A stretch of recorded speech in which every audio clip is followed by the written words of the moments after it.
Apa tugas Nabi Khidir? Kok bisa dipanjangkan Allah umurnya? Coba lihat. Nabi Khidir itu sebenarnya tugasnya mirip-mirip kayak malaikat Jibril, bawa risalah. Bedanya malaikat Jibril malaikat. Nabi Khidir itu punya fisik. Tahu juga tuh dalamnya pemalaikat apa nggak ngerti juga kita ya. Malaikat Jibril bawa syariat yang zahir kepada Nabi Musa. Selesai, apa kata orang? Ya Musa, adakah orang yang lebih alim darimu? Hadis Sahih Bukhari, Kitabul Ilm, bab ilm. Apa jawaban Nabi Musa? Nggak ada, gua paling alim di muka bumi. Turunlah wahyu, kan beliau ini bisa berkalam dengan Allah. Musa, kamu boleh merasa pintar, tapi nggak boleh merasa paling alim. Ada yang lebih alim dari kamu dalam ilmunya, dalam bidangnya sendiri. Siapa itu? Khidir. Khidir namanya Balya bin Mulkan. Dan Nabi Musa dihabisin tuh rasionya, logika rasionya dihabisin. Apa coba hubungannya ilmu sama ikan? Kata Allah, carilah Khidir, bawa ikan ini. Kalau ikan ini nanti hilang, berarti nggak jauh-jauh dari situ ada Khidir. Masuk akal nggak Pak Haji? Apa hubungannya Khidir sama ikan coba? Ternyata berhubungan. Nabi Khidir ini nabi, kalau orang Indonesia dulu apa? Nenek moyangku seorang pelaut. Nabi Khidir ini tinggalnya di laut. Kalau di laut berarti urusannya sama ikan. Maka diberi simbol. Simbol-simbol begini nih, itu Allah Allah selipkan di Quran. Nanti ada masa kalau umur kita panjang, kalau saya masih rutin ke sini ya, insya Allah nanti kita buka tuh simbol-simbol di Quran itu yang unik-unik. Ada simbol air, ada simbol awan, ada semua, ada simbol tanah. Itu semua simbol-simbol aja tuh. Indah kalau kita ngerti simbol-simbol itu. Quran itu nggak ada ujungnya, nggak ada ujungnya Quran itu. Simbol-simbol ini dibawa oleh Nabiullah Musa, tapi Nabiullah Musa belum ngeh nih maksudnya ikan dibawa. Kata Allah, jika itu hilang, berarti di situ ada Khidir. Dia bawa anak buahnya, khadamnya, ya. Namanya siapa? Yusha. Ya. Yusha ini patuhnya bukan main sama Nabi Musa. Tapi kan dulu moyang kita Nabi Adam pernah lupa ngasih umurnya ke Nabi Daud. Itulah lupa pertama manusia. Karena Nabi Adam pernah lupa sekali, maka sampai nanti kiamat lupa menjadi genetik manusia. Jadi nggak usah bilang saya nggak boleh lupa. Emang kita udah takdirnya lupa. Nabi Musa bisa lupa, coba Yusha bisa lupa. Kalau nggak mau lupa jangan jadi manusia. Jadi malaikat aja ya. Terus jalan. Terus Nabi Musa bilang, kita rehat lagi yuk. Rehat. Pas rehat, Nabi Musa nanya, Yusha, aina samak, aina al-hud, mana ikannya? Yusha merasa bersalah. Biasa kan dia khidmah, dia bertugas. Wahai Nabi Allah Musa, saya lupa ikannya di mana. Tempatnya dibawa, ikannya nggak ketahuan. Akhirnya Nabi Musa nggak marah. Nabi Musa nggak marah, karena nggak boleh marah. Ini lagi belajar Khidriyah nih, nggak boleh marah-marah. Ya, itu Nabi Musa lagi masuk ke Thariqat Khidriyah kalau bahasa kita zaman ini. Ya, karena mau belajar risalah yang diturunkan Allah ke Nabi. Ya, saya ulang tadi, ada Jibril di langit, ada Khidir di bumi. Ini membawa risalah langit, ini membawa risalah bumi, sama. Cuma bedanya, ini risalah langit, itu isinya hukum normatif syariat, syariat yang zahir. Sedangkan Nabiullah Khidir, itu dapat risalah batin. dapat risalah batin. Kejadian setelah kejadian, itu yang dibahas oleh beliau. Jika ada suatu kegiatan, apa ujungnya? Ujung-ujungnya ini menjadi syariatnya Nabi Khidir. Nabi Musa nggak marah, Nabi Musa mengatakan, ya udah kita balik. Ini Nabi Musa loh, berproses loh belajar. Masa kita nggak berproses? Ya. Dan itu lama sekali. Sampai kemudian ketemu, jadi dia udah sekalian kali berhenti. Ketemulah tempat berhenti yang pertama. Ternyata itu ikan sudah nggak ada dari tempat itu. Dia udah bawa-bawa aja tuh tempat kan. Yusha ya. Disitulah kemudian yang mengatakan, oh di sini. Ya udah, dia tunggu. Nggak lama habis itu datang Nabi Khidir. Nabi Khidir mengatakan, kita buat kontrak belajar dulu ya. Kamu nggak bakal sanggup lah. Nabi Khidir langsung hantam dia. Satu logika, apa hubungannya ikan sama Khidir, dihabisin tuh. Yang kedua, Nabi Khidir kemudian hancurkan egonya Nabi Musa. Apa kata Nabi Khidir? Kamu gak bakal ngerti. Disitulah Nabi Musa merendah. Ya, wahai Tuhan, apakah engkau berkenan mengajarkan apa yang Allah ajarkan kepadamu? Nah, dibuatlah kontrak belajar. Oke, jangan ingkar kepadaku. Nah, inilah ilmu Khidiriyah. Ilmu Khidiriyah itu jangan gampang ingkar. Ini dikit-dikit beda dikit udah bid'ah. Dikit-dikit udah sunnah. Dikit-dikit haram. Gimana mau memahami rahasia-rahasia Khidiriyah? Cuma beda kunut sama kunut aja rame. Ya. Cuma beda zikir jahar nggak jahar aja rame. Gimana mau memahami Khidiriyah? Gitu. Paham? Ini mulai nih ya. Sudah mulai nih. Nabi Musa sempat akan berpikir suuzon kepada orang. Ini yang mau dipapas, mau dihabisin oleh Nabi Khidir. Beliau ketemu anak kecil dibunuh. Apa kata Nabi Musa? Nabi Musa kan seorang qadhi, hakim, sekaligus penyidik. Oh, dulu lengkap semuanya kerjaan beliau. Nyeletuk, biasa, udah nyidang orang berkali-kali. Ya, jadi kayak pesilat, jurusnya udah otomatis. Nyeplos sudah. Hei, kenapa engkau membunuh nafsan zakiyah? Jiwa yang masih kecil, masih suci. Nabi Khidir langsung, tuh kan, gue bilangin, ente gak bakal paham, gak bakal sabar, gak bakal sanggup. Nabi Musa kemudian, oh ya maaf. Berarti Nabi Musa, ini pelajaran buat kita semua. Jangan menghukumi berdasarkan yang terlihat. Lain yang dilihat, lain kejadian sebenarnya. Berikut besok.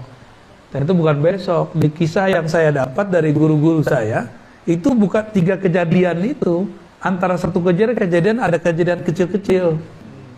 Dan itu lamanya 6 tahun. Perkiraannya. Lamanya 6, nyantri kepada Kiai Khidir.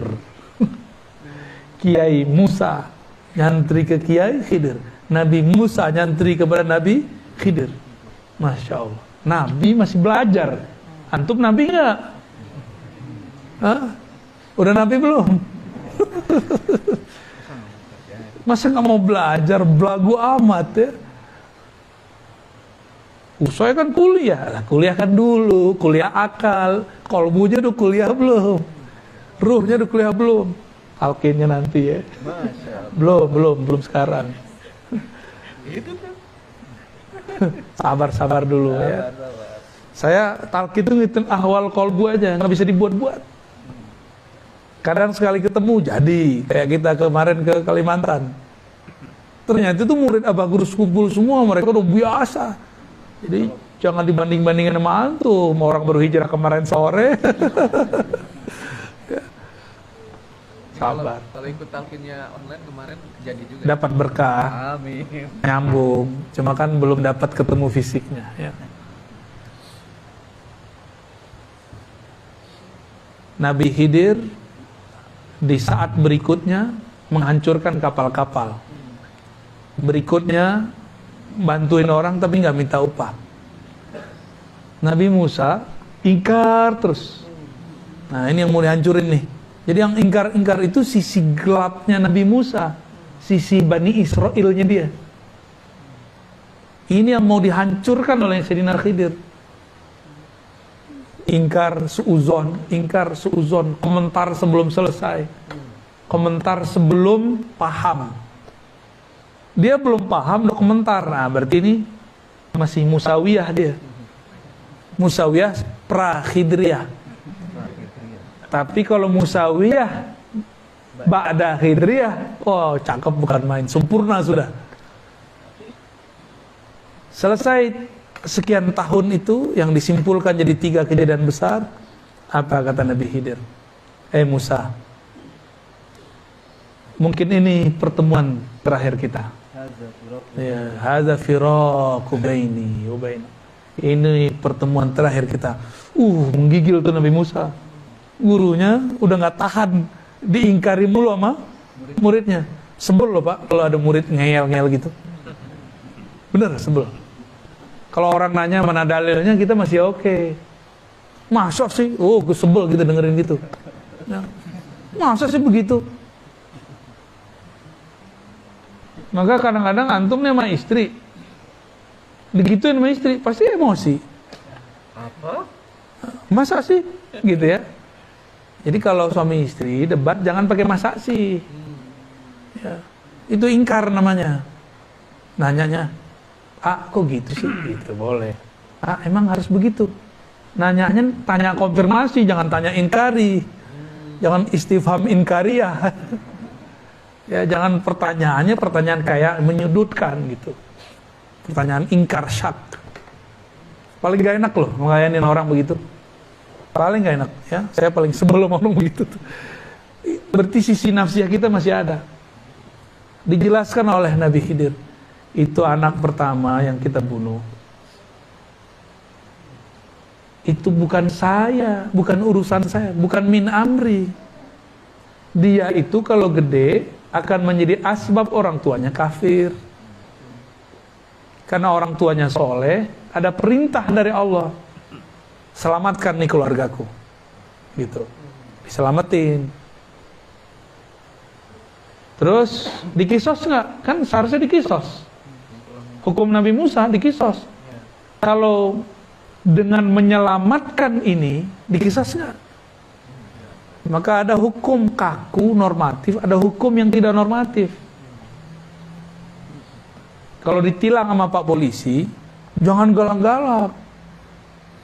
Ya, salamin aja, ya Pak Polisi, maaf saya salah. Ntar ditanya, mau kemana Bang? Mau kemana Mau kemana Teh? Mau pengajian. Yaudah, susun. Nah, itu dia tuh.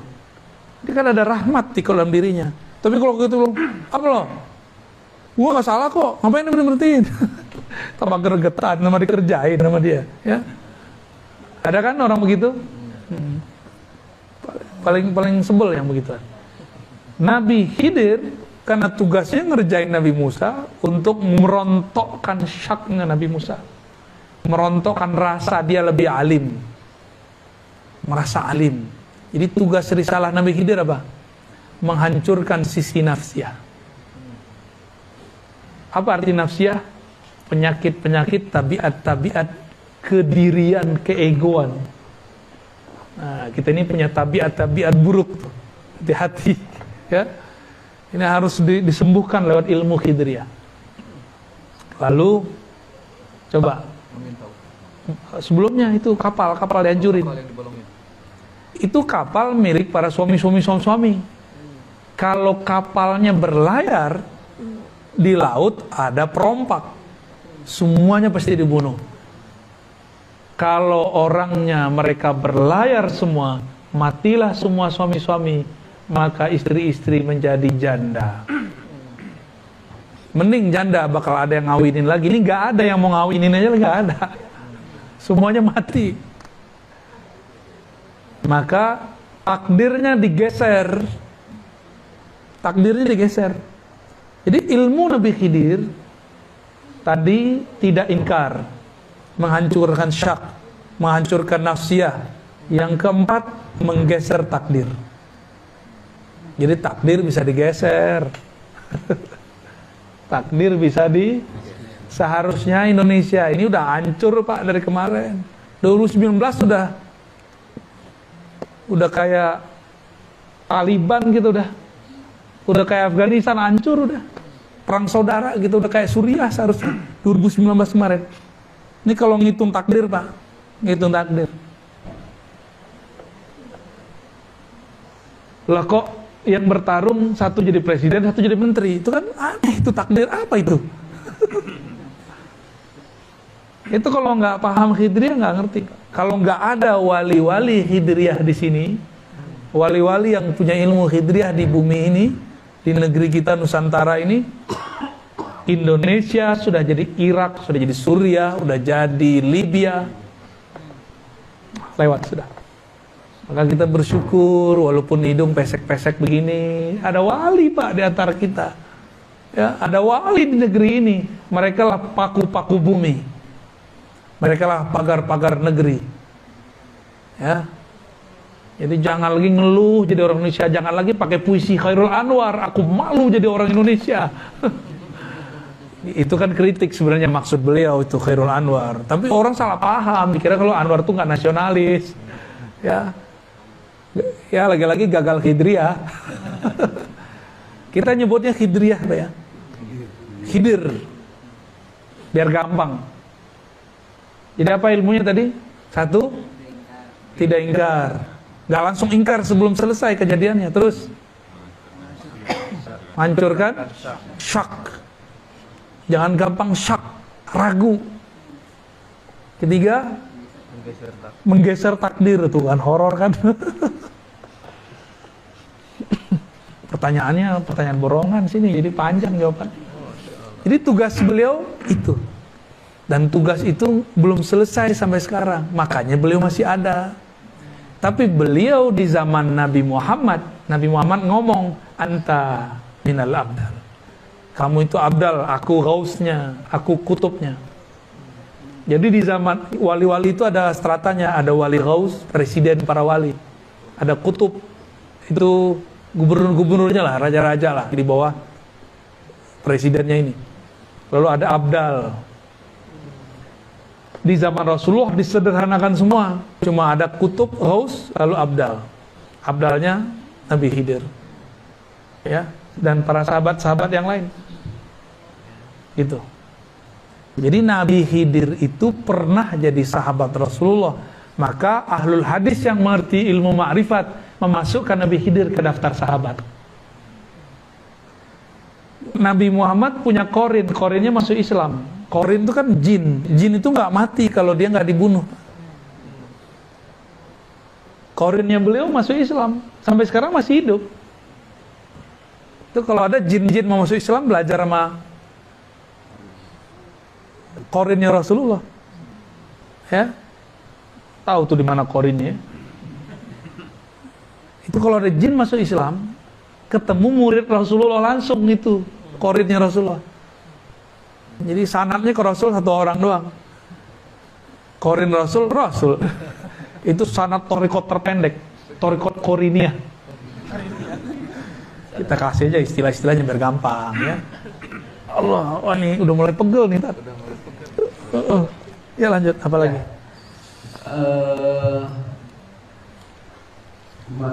Sebetulnya pagi ini gue ada agenda lagi di Kamiskin, tapi masih ada dua. Yang pertama pendek sekali mungkin dari Pak Syafi Ismadia. Tolong dibacakan doanya Nabi Khidir untuk umat Muhammad. Allahumma firli umat Muhammad dan seterusnya. Kan antum udah hafal. Ya itu seterusnya. Jadi Imam Suyuti menyebutkan dalam risalah-risalahnya, Nabi Khidir ini berdoa. Apa doanya? Allah marham umat Muhammad. Ya Allah, rahmati, itu rahmat lagi ya. Sayangi umat Nabi Muhammad. Tuh penyayangnya Nabi Khidir sama kita kan? Ya Allah sayangi umat Nabi Muhammad. Kita umat Nabi Muhammad gak? Dapat doa Nabi Khidir. Supaya nyambung, amalkan yang tadi. Jangan gampang ingkar. Terus jangan syak. Hancurlah ego kita. Ya. Lalu tunggu aja takdir nanti bergeser. Ya. Dan nikmatin, ini takdir di Indonesia sudah banyak yang bergeser, Pak. Tsunami, wah udah banyak. Tsunami yang terjadi kan sekali. Kata Amerika bakal ada tsunami lagi kan? Nggak kejadian, itu takdir yang bergeser. Takdir yang digeser sama Allah itu kalau nggak ada wali Khidriyah di sini lewat kita. Itu Allah marham ummata Muhammad. Maka ciri-ciri wali Khidriyah penyayang sama umat. Ciri-ciri wali setan bukan hanya menyesatkan, memecah umat. Orang menyatu dipecah sama dia. Orang udah beramal disesatkan sama dia. Orang udah beramal soleh dibid'ahkan sama dia. Itu wali setan itu. Bukan wali Khidriyah itu. Ya. Dan tambah banyak, ini nggak akan tambah sedikit. Ya, semoga Al-Ma'sum nanti rajin buat kajian-kajian Ahlus Sunnah yang sudah dapat nur Khidriyahnya. Ya, jangan sibuk hal-hal yang ya kecil-kecil lagi. Ini persoalan kita, umat kita sudah banyak ini. Ya. Kita kembalikan, kenapa ada surat Al-Kahf? Ceritanya cerita Khidir sama Nabi Musa. Itu kita praktekin sekarang. Ya. Allahumma arham ummata Muhammad. Apalagi? Allahumma aslih ummata Muhammad. Ya Allah, islahlah umat Muhammad. Disatukan gak mungkin, diislah mungkin. Jadi jangan bermimpi mau nyatuin umat. Saya ini dulu belagu amat. Mau nyatuin umat, mau nyatuin ustaz. Waktu saya masih remaja, ada salah satu mentor kami ingin menyatukan ustadz. Dua ustadz nih, satu LC Tamatan mana, satu LC Tamatan mana. Kalau saya masih LC Ciputat. Ya. Si mentor kita ini ingin mengislah dai-dai ustadz-ustadz. Maka dia undanglah makan bersama di rumahnya. Apa kata LC yang satu? Kalau ada dia, gue nggak hadir. Kata yang kedua, kalau ada Ustadz PA itu, saya nggak hadir. Akhirnya dua-duanya tidak, jamaahnya hadir semua. Jamaahnya kuciwo. Kita mikir, ini yang badung kita apa Ustadz kita sih? Ya. Yang bejat kami apa Ustadz gitu. Yang nggak bisa dibenerin kolbunya kami jamaahnya Pak Ustadz. Disitulah mohon maaf, saya sudah nggak percaya dengan performan penampilan. Saya udah nggak percaya dengan gelar-gelar kiai, ustadz, LCMA, dokter. Saya udah nggak percaya. Saya percayanya dengan Khidriyah. Ingkarkah dia? Syakkah dalam dirinya? Egonya, ego nggak tuh? Ego kan ya lewat sudah. Kalau itu ada gelar nggak penting. Ya. Makanya jangan heran. Allah kalau mau membuat seorang terkenal, dibikin terkenal walaupun nggak tamatan sekolah agama, nggak tamatan IAIN, UIN atau Timur Tengah. Ustaz Arifin Ilham Allah bikin terkenal dengan zikirnya. Di Bandung ngajar hikam. Jurusannya elektro, ya. Ngomong kolbu, manajemen kolbu. Sempat Allah naikkan namanya. Nggak nyantri, cuma santri kalong.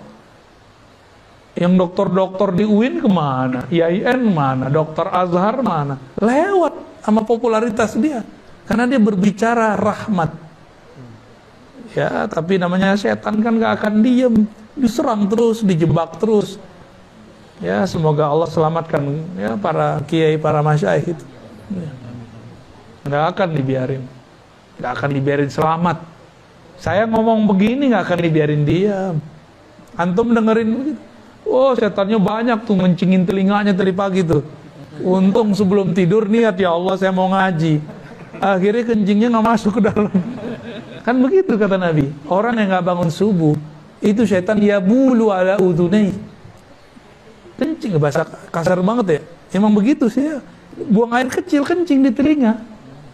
Sehingga kita nggak, jadi setan itu sampai sekarang masih berbuat seperti itu. Ada kencing, ada makan, ada kawin dia. Stres juga dia, ngerokok juga dia tuh. Stres gua. Udah disesatin balik lagi. Itu. Gitu. Satu lagi. Allah mansur umat Muhammad. Di riwayat lain Allah majbur. Artinya sama. Ya Allah bantulah umat Muhammad. Jadi kalau kita sudah membuang nih karakter-karakter buruk itu, kita akan dapat 3 ini. Dapat rahmat, diislah walaupun berbeda. Ini saya yakin pasti fahamnya macam-macam nih. Ya. Jenggotnya macam-macam soalnya. Ada yang nggak berjenggot. Ya, ini berjenggot nih. Ada yang gamisan, ada yang jingkrangan. Macam-macam lah. Ini aja rantingannya kan. Kalau nggak pakai gitu ya suzon sama dia. Ya. Bakal suujon. Itu kiai yang sedang bersembunyi. Waduh. Gawat. Kira-kira begitu ya. Satu lagi Buya boleh? Apa tuh? Satu lagi. Oh ya. Iya, oke. Sedikit aja jawabnya ya. Apakah nanti di kuburan kita sendirian atau bisa pertemuan dengan teman atau siapa? Antum mau ketemuan? Boleh. Sarannya? Saya mau pindah kampung, pindah negeri. Mau ketemuan gimana caranya? Kenalan dulu. Baik-baikan dulu. Ya, kirim-kirim doa dulu lah, kirim-kirim Fatihah. Di dunia kirim hadiah. Karena fisik, hadiahnya fisik. Kalau dia sudah meninggal, kirim ke ruhaninya, Fatihah. Kalau guru masih hidup, jangan Fatihah doang. Ya. Masa guru ngaji kita Fatihah doang? Ya lapar juga dia. Jadi kalau punya guru ngaji di kampung, kasih hadiah Pak. Kalau kita pulang, bawa. Sekarang tuh orang butuh duit, kasih duit ya. Guru ngaji, guru agama, guru sekolah. Gak hanya guru-guru agama kalau bisa. Guru yang bikin kita bisa ngerti cara menjalani hidup. Mungkin kalau dia berduit, gak usah kasih duit, mungkin kasih hadiah benda, barang. Ya. Tahadu, saling berbagi hadiahlah kamu akan saling mencintai. Itu guru orang kalau sering dikasih hadiah. Nih Ustadz nih dikasih hadiah seseorang, berkesan loh di hati. Pasti berkesan di hati. Teringat kalau doa, ya Allah orang ini baik sekali kepadaku, tolong lancarkan urusannya. Gitu. Aku nggak bisa balas dengan materi. Ya Allah, Engkau yang bisa balas. Oh, kalau Allah yang balas kan enak banget. Ya, dia cuma ngasih materi, Allah kasih materi dan imateri kan ya.